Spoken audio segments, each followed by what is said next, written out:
Welcome to the Dental Team Podcast. I'm your host, Kiera Dent, and I have this crazy idea that maybe I could combine a doctor and a team member's perspective because let's face it, dentistry can be a challenging profession with those two perspectives.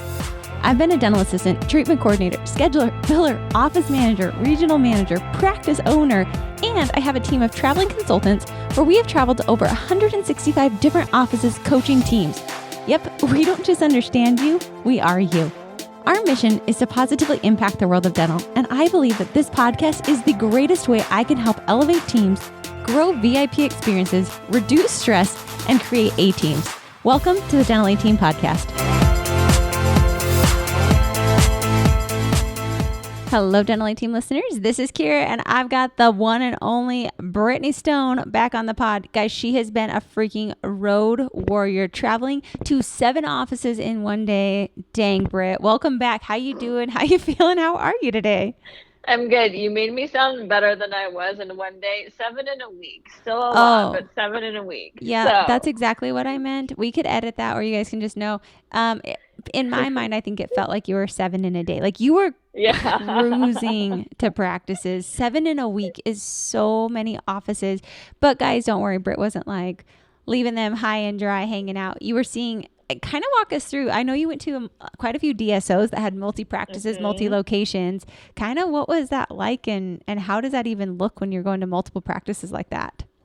Yeah, it's fun. So it was a week of my multi-practice location. So one had 3 offices, one had 4 offices, the 2 groups that I work with last week. And so it's fun. It's fun to see you get to know kind of like the visionaries who started a thing, whether it's just an owner or multiple partners that are involved in it. Get to see kind of their vision, and it's fun to see the different also types of practices that are underneath their umbrellas and how they run, because usually we've got some different sizes, obviously different locations. So yeah, I got to go in, meet everybody, go see all the different practices, kind of see what's going on with them, what things we could help with on an individual practice level, and then also as an organization. So it was a good time. That's a lot. And I do think it is fun when you go see multiple practices, because this whole idea of DSO is that we want all of our practices to run exactly the same. And I know when I was a regional manager of 10 practices, the bottom line is there is no such thing as running every practice the same. I think it's more like getting rid of that illusion that they're all going to be the same. And it's more, what are the foundational pieces and the silver lining strings that we want running amongst them all. Britt, I know you had one practice that kind of wanted to do their own thing within a group. How do you get, one, paint the vision of all the practices needing to be at least fundamentally pretty consistent and similar, and then also helping the doctors and the team members understand, I get it might be annoying for you, but for the greater good of all the practices, it really does make everything easier when we run the same. Because I know a lot of practices just want to run as solo practices, but when you're in a group and multi-offices, that no longer serves the greater organization. What was kind of your findings with that? How are you finding to get people on board? Is that something you were running into? Just kind of give us your thoughts around that. Yeah, I think every DSO probably struggles, or group practice struggles with, all right, how much do we have the same, and where can we kind of let them be their own and shine in their own way? And also from the business side of things for the DSO, right? What things are more financially beneficial for us to be able to do them the same and have them on the same system, so that we run it across all offices and get the true benefit of the DSO. And so that's where you kind of start to figure out, all right, there's going to be a lot of systems that, one, yes, anything that impacts other offices or the group overall, we've got to make the best decision for the group on how we want that to run, whether it's easy things like payroll is a pretty common one that's got to be obviously the same across all offices. If we're using the same software, right, the way we run our schedule, who's allowed to be on our schedule, all of those things kind of need guidelines that go across the board, so we all know a little bit of the rules of engagement on things like the schedule. So that's I start to think of it as, all right, what are the most important things that impact each other that we need to have the same, that's also going to allow us to be most financially beneficial for the DSO? And then what things don't necessarily impact the other offices, where those offices can start to really all right, what are procedures you do? Great, go run with it, build it up, and even if we can get some referrals from other offices for that thing, fantastic. And they can kind of be their own a little bit. For sure. And I was thinking like it actually might be fun on this podcast for us to dive into when you're in a DSO, because I know your private practice sold to a DSO. I work with lots of DSOs. You work with lots of DSOs. And I think DSOs are a pretty hot buzzword right now in dentistry of kind of what are some of those things that you should have standardized. I love that you brought up the payroll for sure. For me, some of the things I know I'm looking at is I really am just looking at key metrics amongst all practices. And I know, Brit, with a lot of the DSOs that you and I are consulting together, that is one of the biggest things of making sure all of them are hitting the metrics. And then whatever they want to do outside of those metrics, it's pretty much free reign from there. So like we're talking labs, supplies, overhead, production per hour per provider, hygiene production.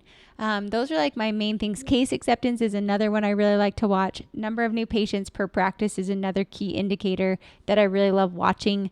But those are kind of the main things. And then I really feel like in DSOs and multi-practices, some of the biggest things that get lost are culture and patient experience. And those start to be different shades for every practice. And I like practices to think in like, no, you want the patient to feel the exact same way, whether they come to this location or whether they're going to another location. It is that way. And having practices and offices think like I've got one right now and they just acquired another practice and they're really doing a divide between the offices and they're labeling each office based on the city. And I was like, whoa. Let's call them all the practice name. So we are all, let's just say, Healthy Smiles. It's not Healthy Smiles of Provo and Healthy Smiles of Orem. It is Healthy Smiles, and then we have our Orem location and our Provo location. Those are just a quick way, because I think when you can have it as an umbrella of all the practices operate as this way, and then here's these different locations, but helping everyone realize there is the Healthy Smiles way, and we operate on Healthy Smiles first. Secondary is going to be our location. Are those some of the things you've seen? Like those are the key indicators I like to look at. And then secondly, making sure that people realize like the culture and the patient experience really need to be dialed in my opinion, to really help these DSOs grow and flourish. I'm with you on KPIs, right? Teaching office managers how to be able to kind of take charge of those, know what's going on in their practice, and that we're all watching those important numbers to be healthy for sure. That's an across the board thing. And then I'm with you on capitalize off the brand. For a lot of the DSOs we work with, where it's a few different locations, usually I feel like a lot of them are going to be like 5 or less. Where you can truly make sure that we are maintaining our standard, maintaining our brand, and then capitalize off of that brand for all practices, to where there might be a patient who's looking to go to that office, but maybe it's a little bit farther. Oh, great, they've got a location that's closer than to me. Awesome, let me just go ahead and go to that closer location. And agreed, you got to keep then the culture and the patient experience up to be number one. And what does that look like? What does it stand for? And there are, I will say, different pieces that go into that when it comes to maintaining that culture in our practices and that experience. And I think those would be some non-negotiables, like you start to build in. If we're on time, right, with our appointments as much as possible. So that's something we really drive with our teams. We're always friendly with our patients. We're always welcoming. How do we present on the phone? You can start to dig into some of those things that you really want to represent as a practice and make sure it's ingrained in our team members and how we present. Yeah. And I think, like you said, it's that culture and that brand. And honestly, I think people forget that that's actually why you became successful. Like that culture, that brand you started developing, that's how you're able to multiple scale across other practices. And I feel like offices that see all the practices as one company, and then the different locations are just extensions of that company, are the ones that really flourish. In that same thing, I feel like, Britt, something you and I have really been trying to hone in on with offices is to make sure that they have a key leadership team. So people that are really in sync to make decisions. And that's for your operations, for your labs, for your supplies, and then making sure that things can actually execute forward. Because I feel like when we get a lot of partners involved, what happens is everybody has a strong opinion, but those opinions actually are great unless they stop all of the forward progress. And I think there really just have to be key decision players that everybody elects. It's almost like a board. I feel like all the practices are almost like a neighborhood, and you need an HOA, like somebody who can actually just make the decisions and execute in the best interest. And maybe you've got a few of them. So you've got, say, your regional manager who's overseeing all of the practices, the overhead, the operations, really. You've possibly got a clinical manager on there who's really looking at the hygiene, the dental assistants. Then you've got probably a dentist on the board who's making decisions as far as what are the clinical diagnoses, what are the supplies that all dentists need across the board.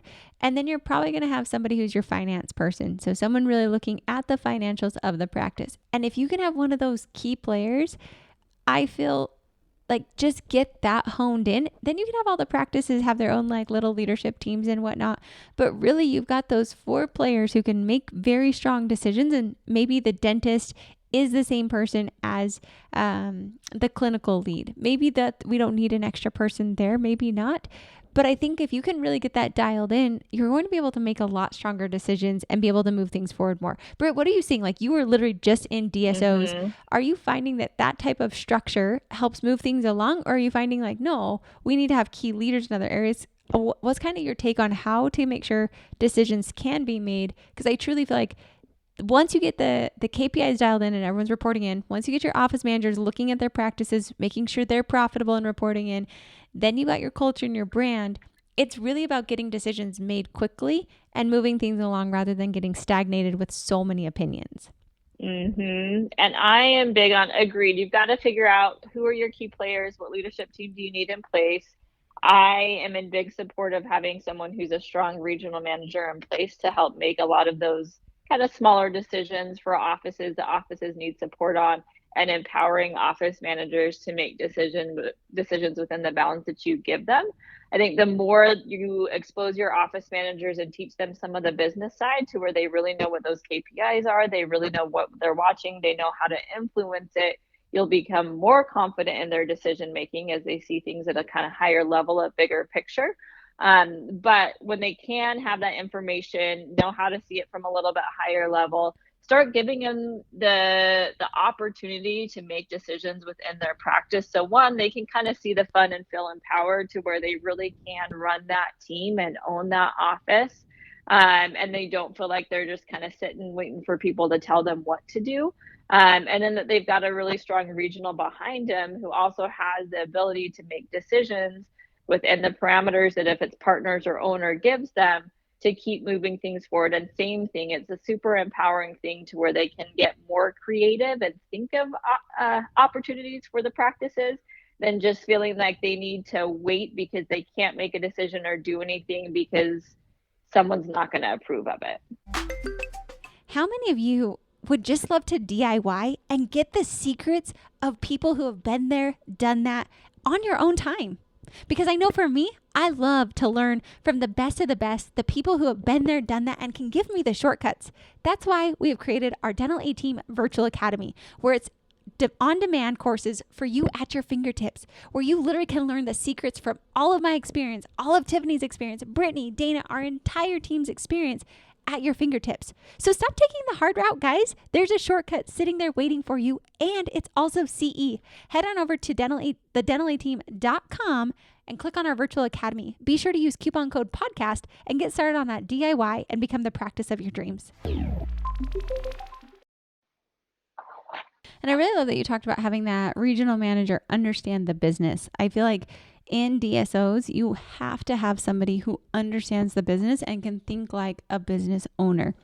That way they can make decisions. Britt, what were some of the things that as you were basically their regional manager, you were in that DSO role, what were some of the things you felt helped? Because I think sometimes business owners forget everything they've learned. So having somebody come through, it's almost like we've forgotten what business 101 is, of what things we really need to teach them. What have you found that was maybe helpful for you, for your owners to teach you so you could be more successful in your role within that DSO? Sure. I think one of the first things is helping the office managers and regional managers understand what a P&L is. Like, and it doesn't even have to be like the terms of this is a P&L, but understanding, I like to relate it to, it's just like at home if we have a budget, right? And what money do we have coming in? What things are we spending money in? And at the end, what do we have left over? Just helping them understand that overall kind of equation of how the business runs and what are the different pieces within that they can impact, which is ultimately how many patients we have, how much we treatment plan is truly our ultimate potential as an office, and then what we close, what we schedule, what we collect on, and then controlling our expenses, so then we can have a greater kind of profit left over at the end. So helping them understand that big picture, and then helping them to understand within each of those little sections, which are then KPIs, what are the more like tangible things that we can track that impact that bigger equation to the business. And agreed, I think we don't realize how much we've learned along the way, or people have taught us along the way. Even myself, kind of running through sometimes these KPIs, when you haven't seen them before and you don't understand, one, maybe where they come from, or two, why would we even track it, and three, what can I even do to change that number? Like, those are things you have to learn over time, and someone's gotta actually take the time to invest in teaching you. Which I don't think people realize that P&L. When I first looked at a P&L, I'm like, this looks like a straight up foreign language. Like, I don't even know what 90% of this means. And so just imagine, if you will, if you've been running a business, you've been looking at P&Ls, pretend you were just plunked into, like, for me, I do not speak Chinese. So being stuck in a class speaking Chinese and them handing me a report and saying, Kiera, you need to be able to read this and figure it out and tell me what I should do with my business. I would literally look at that and want to cry. And then I'd probably take a picture with my phone and I'd start Googling, and I'd hope and pray I could find some type of Google Translate to figure it out. That, like, I feel is a good way for you to really understand like what it feels like to be those team members when they first start looking at P&L. So I think one of the best ways is just practice. And what I've done is, like Brit said, is really just sit with your regional. Also, you can do this with your office managers, especially in DSOs, because the more your office managers understand the P&L and what it should look like, that can help. So it's really just dial into that. Tell them what a healthy payroll should be sitting at less than 30% of our total collections every month. Our lab should be at less than 9% of our total collections every month. Supplies, 5%, and just go down the list with them so they can see, is this good or is this bad? I love HDA accounting. I think they do a great job. Profi is another one. Eide Bailey's another one. Those are just some accounting companies. I like when they send the P&L because it's red and green. Like HDA is like you get a thumbs up or you get a thumbs down. Makes it a little bit easier. But then asking your regional or your managers to say, hey, when you look at this P&L, what do you see that's going really, really well? And what do you see are some of the areas that might be trouble areas, and why? Because I feel like when you can start to almost quiz them and role play with them and have more of a collaboration with them, they start reading that P&L and figuring it out rather than you always telling them. But like Britt said, you've got to take the time and invest with them. That way they can look at a P&L. I know Shelby's been doing our P&Ls. She sends it to me every week, and finally I said, Shelbs, what do you see on this? And that was the first time she had really looked at it. I just had an assignment for her to send them to me every week, which she does great.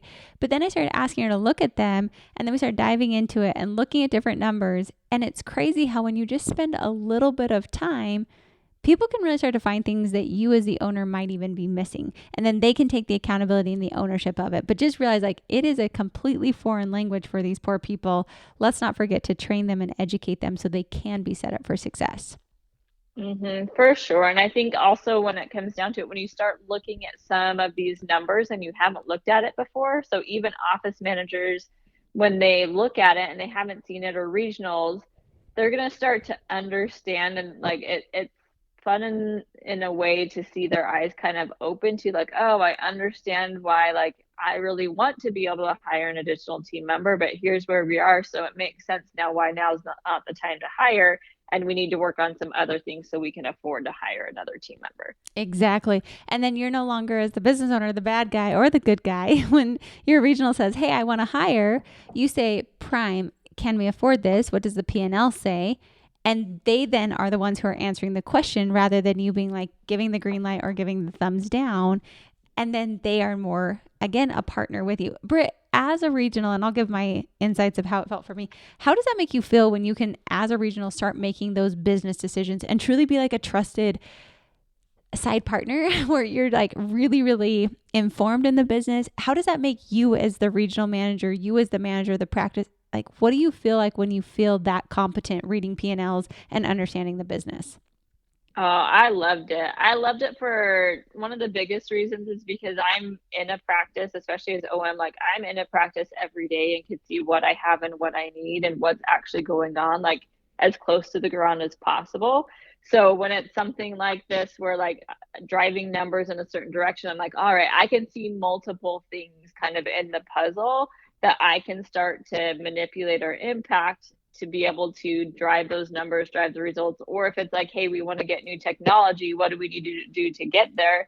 Great, we want another iTero. Here's a plan of how we can afford to get that new piece of equipment. Exactly. And it feels so good. Like for me, it just felt like I like to win. And I felt like it was finally my roadmap to being able to be successful and hit the goals that my doctor had, but literally have like the optics, if you will, for success. And so I think it's super paramount of teaching your team members and empowering them. Like even as team members, I know Tiff, Brit, Shelby, like our whole team, they'll look like, Kiera, can we actually afford that? That is like one of the happiest days of all of my business time, because I'm like, they're actually looking to see, can we afford that? Can we do this? Does this make sense for the business? And it's not me just carrying the weight anymore. So I feel like it's really important for offices, especially DSOs. Like I would say, if we were to recap this, and Britt, it's fun that you just came in off of DSO. So I thought like, hey, let's dive into DSO success of one, like set up your KPIs. Make sure you've got all practices reporting in and they understand, and like truly spend the time to teach your office managers at each practice what those KPIs need to look like, how to get the information, and then have a set cadence where they're really reporting in with you. The next thing is like build up that leadership team within the DSO of the strong people that can actually make the decisions and they have the autonomy and the authority to execute.